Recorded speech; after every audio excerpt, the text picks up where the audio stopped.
Tulis. I'm always very thankful for God's grace that I could be here every day for you, my listener. And today, as we look at the, very interesting, maybe somewhat momentous events at Coolidge Park yesterday, we can think about grace in other areas as well. You have good health. You have God's grace to get up and to get to your office. You have a family. You enjoy wine. You enjoy a good taco meal at at your favorite Mexican restaurant. You walk. You have a sense of balance, and in many ways, you are a blessed man, my listener here at Nooga Radio. Now, the question of grace is important because there was last night an aura, an exudation of grace. In other words, it was grace seemed to be exuding in many, many areas, even though my analysis of the left-wing protest might seem a little harsh. It's probably a lot less harsh than the language that we heard from the speakers. But I do have some criticisms to offer. But on the whole, though, there is something that I think is worth noting about this protest in Chattanooga, a contrast to protests in other cities where people are hit, people are thrown down, arrests are made, tear gas is fired, people are tased. And in Charlottesville, Virginia, Saturday, the young woman killed by a runaway Dodge Charger that crashed into a crowd. And at some distance, two state troopers killed in a helicopter that crashed to the ground in flames.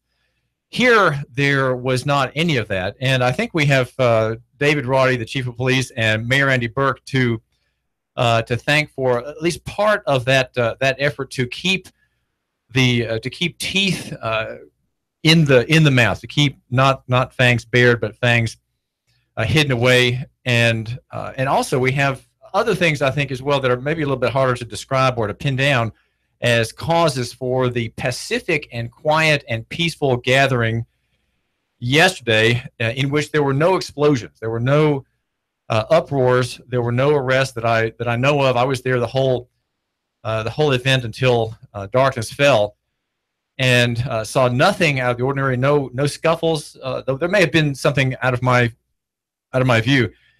It was generally a very peaceful event. And how is that? How is it that people who are so passionate, so angry, so upset at the status quo, feeling victimized by the system, feeling victimized by the rising tide of fascism, as they tell us, how is it that event where there is implicit and explicit denunciations of other Americans as racists and fascists and so on, and people who support Trump are, of course, all racist by definition. They're all white supremacists. How is it that with that language like that being thrown about, there were no fights, there was no violence? That I'd say comes from something beyond that event, and even beyond the mayor's office and Chief Roddy's careful hiding of force of strength, or strength of force in other quarters, and having just on the scene officers standing about with their regular gear, just watching and kind of minding things, and not disturbing the people in their freedom to assemble. Right, that's what was happening. There was a freedom of assembly, which you have as a constitutional right. There may have been a permit issued for the sponsors of the organization, a socialist group, but even if there isn't a permit, people have a right to assemble, even in mass. They have a right to assemble in as many numbers as they want. If it's spontaneous, who's to say that they don't have authority to be there, don't have right to be there, and who is to say that the police have authority to break them up and to disperse them? That would have been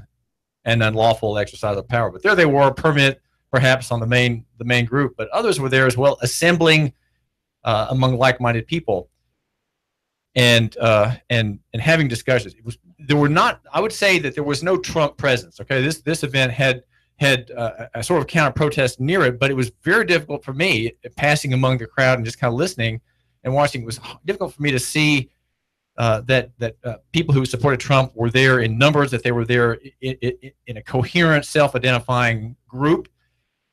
Though certainly there were some there. In the main protest that was near the stage along Coolidge Park, there was one Christian man who had apparently, as he was telling another person later, he had had a terrible life of sin, and he had repented of his sins, and he held aloft a sign about God. And in the main crowd, that was the only dissenting voice that I saw. Everyone else had signs that were anti-fascist, swastikas crossed out, that were pro-gay and anti-racist. Right? This was the tenor of the main demonstration, was anti. It wasn't so much for anything as it seemed to be anti. But that larger grace I want to mention is, I think, something pertaining to Chattanooga, and that it draws away from the focus of the event, covered in detail today at Nooganomics.com. Do go to Nooganomics.com to read some of the extended quotes. Now, I can't play some of the quotes here on the radio, as many of those presentations on Facebook, on our Facebook feed at Nooga Radio, contain foul language. And Ashley Henderson, for example, said she was sorry for her church friends, but she was going to use some abusive language. She recognized that she used the word damn a couple of times. Other speakers went beyond that in vulgarities, and so I can't quote those here. I do have some quotes for you though, and I think it's good just to sit back and listen. Now, I don't want anyone to think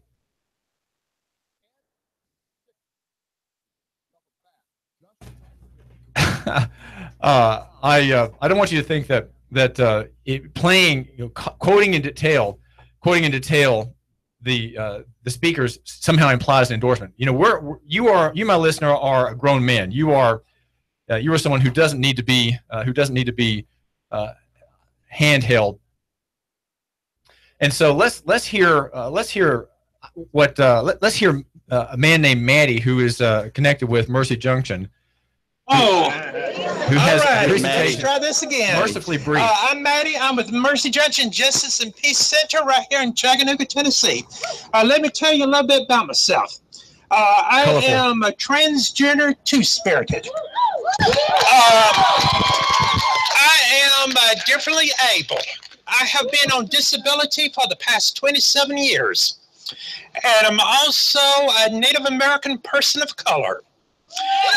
And there are people out there that I have seen in the last week that would deny my right to exist, that would say that I am a waste of space, that would say I am a useless individual.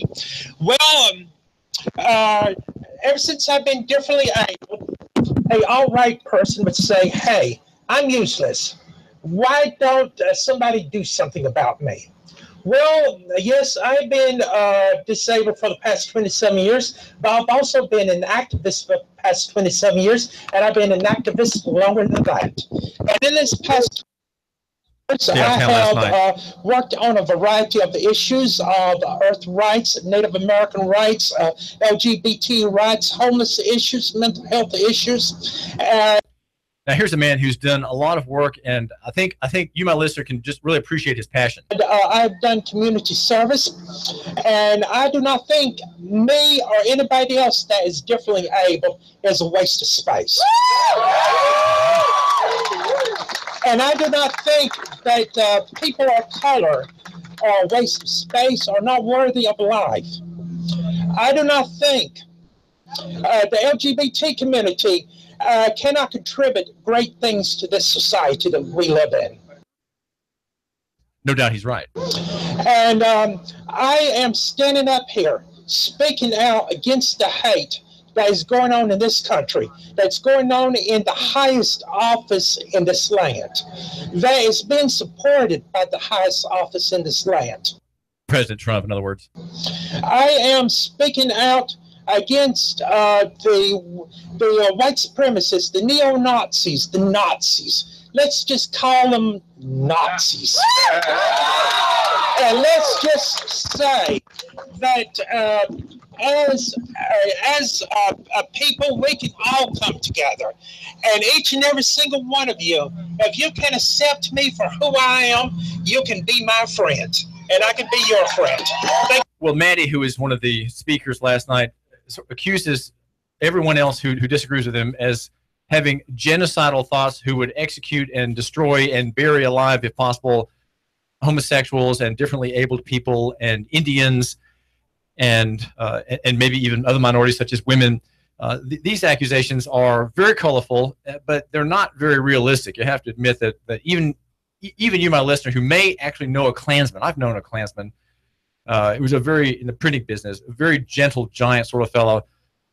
Would never, would never entertain unchristian thoughts of that kind. So here we have accusations made, and it's very rousing, as you heard in that clip from last night. A man named Maddie, sort of fruitily adorned in a kind of quasi or pseudo clergyman's outfit, was speaking briefly, and it was worth noting that the presentations last night were almost all of them very brief, and some were harsh. Now, as I say, I can't run the ones that are on the Facebook page. If you want to hear some of these presentations in detail, go to Facebook and tune in to our Nooga Radio page. There are numerous clips from Facebook, sometimes not the whole presentation, but you can if you can hear the F-bomb and so on and so on, you will enjoy hearing those presentations. But the larger question about grace in Chattanooga, I think, is this, and that is that Chattanooga has more grace than other cities. Now, I say that because having lived here most of my life and having been in the press for 30 years in Chattanooga, there are certain things that are observable, and let me just tick off these points. Number one, there's no baby killing center in Chattanooga.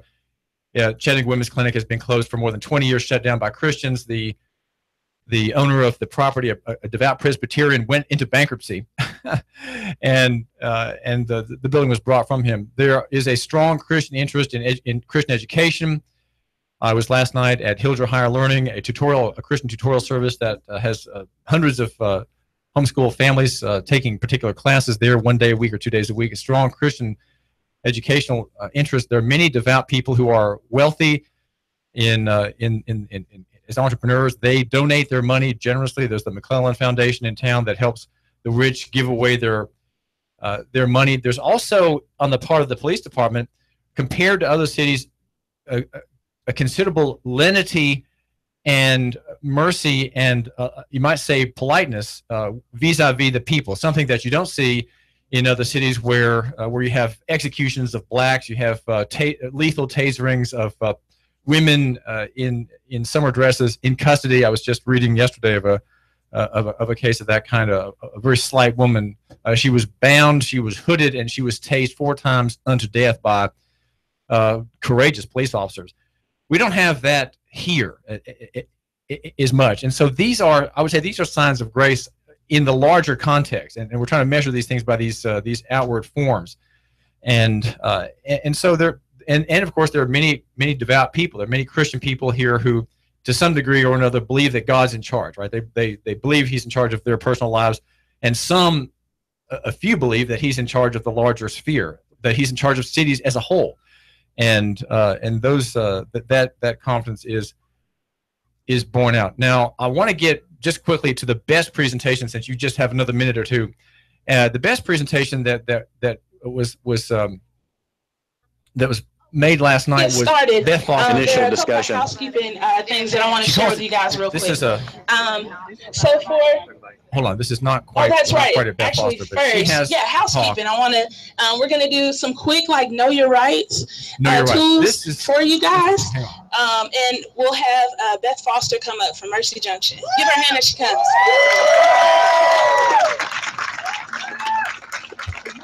Ask me why this is the best presentation. Hey, y'all. It's great to see so many people here tonight. And what I'm going to do is just do a really quick rundown of Know Your Rights for people who are protesting, expressing their First Amendment rights, so you know exactly what rights you have here tonight and what to do if you have an interaction with the police. This is going to be really quick. There's a whole lot. If you're interested in learning more, shoot us a message and we'll get a training lined up at Mercy Junction. I'm not an attorney. I'm a trained legal observer with the National Lawyers Guild, and we have trained legal observers throughout the crowd tonight. They're wearing the neon green caps, and what their purpose is to be here for those who are this is an excellent concept, by the way. We're protesting, who are here to say that it's time to end white supremacy. They're here for you. And what they're going to be doing is recording any interaction so that if your rights are not upheld, we have some place to start in rectifying that. So what I'm going to do real fast is tell you about the 3 types of interactions that you could have with the police. The first is a voluntary conversations. And the cops can engage in this anytime they want to. And it is completely voluntary on your part. And you can walk away anytime you want to. Our advice is don't talk. Don't consent to a search. Shut your mouth. Even if you've done nothing wrong, you don't know why they are talking to you, and you don't know who they're going to target with the information you give them. The second type of interaction is detention. And with detention, you are not free to go. The cops have a reason to believe you are engaged in criminal activity if they detain you. The point of detaining you is to gather enough information for an arrest. Again, the advice, don't talk. Don't consent to a search.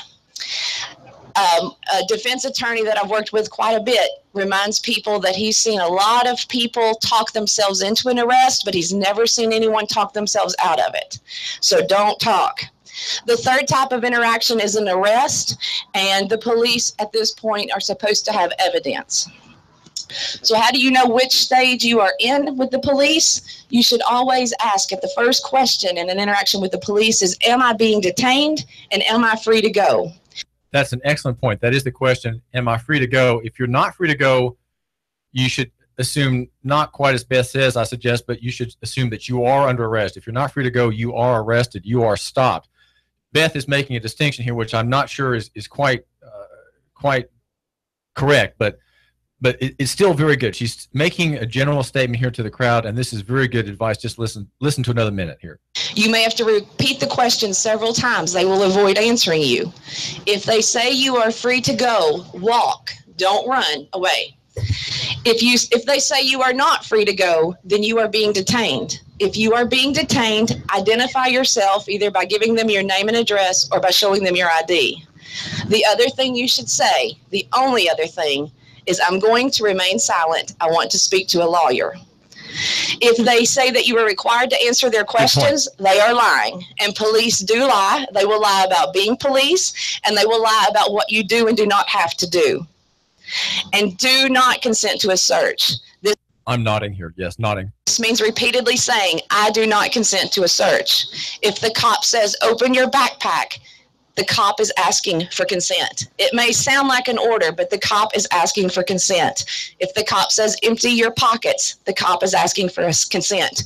You should not follow those, what sounds like an order. If you are detained, the police can pat you down. If they have a reason to believe you are armed and dangerous, they can put their hands in your pocket to remove a weapon if they think they feel one. They cannot go under your clothes in a pat down, and you should continue to say, I do not consent to a search. So just to wrap it up, there are only 3 things you should ever say to the cops. Am I being detained or am I free to go? I do not consent to a search. I'm going to remain silent. I want to speak to an attorney.